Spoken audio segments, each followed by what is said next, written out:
All right, folks, it's game day preview time. The Fighting Hawks of UND. Yes, it's 2 versus 4. Yes, bragging rights are on the line. A lot of people talking about this one, obviously. And conference championship and playoff implications, seeding purposes as well.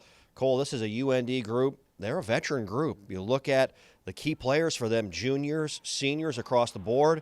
It's one of the few teams that really hasn't been hit hard with their personnel by the pandemic in 2021. Yeah, I think that's been a big part of the reason they've surprised a lot of people this spring. You know, they have a ton of guys back. They have their full offensive line back, a ton of guys on their defense back that have been around their system, know their system, and know how to play, Fighting Hawk football the way they want to get it done up there. It's definitely a huge advantage this spring. Three-man front we saw against Illinois State last week. UND does a lot of the same things as far as that personnel is concerned, that front is concerned. I like their linebacking core, Ray Haas, Devin Shanowski. Jackson Turner's kind of their edge guy that gets after people. They've done a really good job of stopping the run.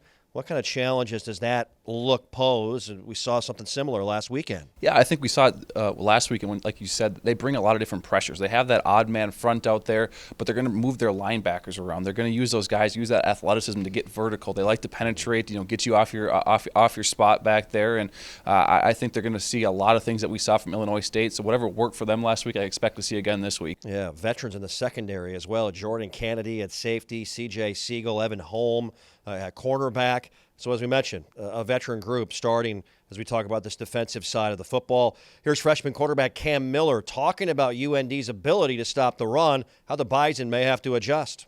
They're really good at stopping the run. I think it's going to be tough for us to move the ball on the ground, but we have faith in our offensive line that we're going to get a push, but we're going to have to do some work through the air.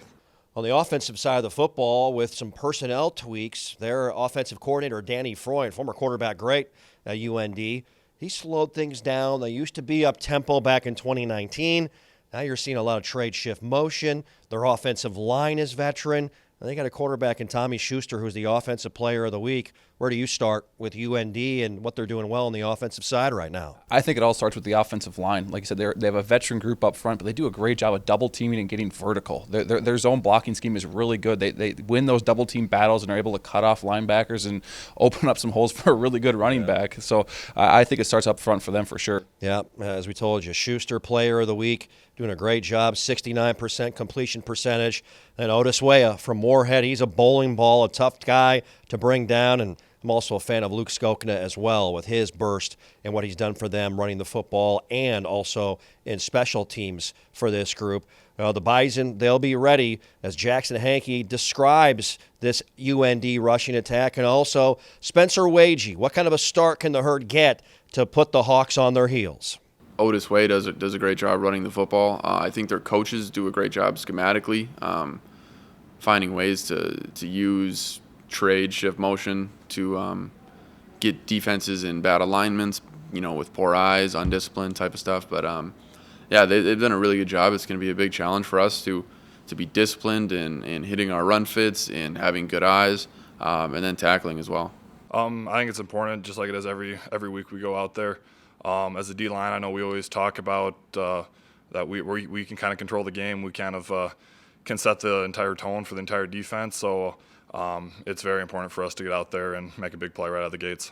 So plenty of bragging rights on the line in this one. NDSU, UND, 2 versus 4.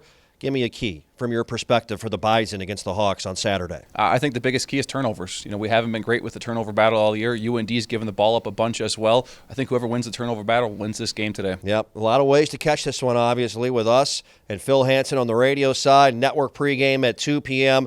You also have extended local pregame on Bison 1660 in Fargo starting at 9 a.m. as well. And, of course, on the television side with a KVLY, NBC, North Dakota, statewide network, and ESPN Plus as well worldwide. That's going to do it for us. For Cole Jirik, big thanks to Culhane. I'm Jeff Culhane, our game day preview of the Fighting Hawks of UND.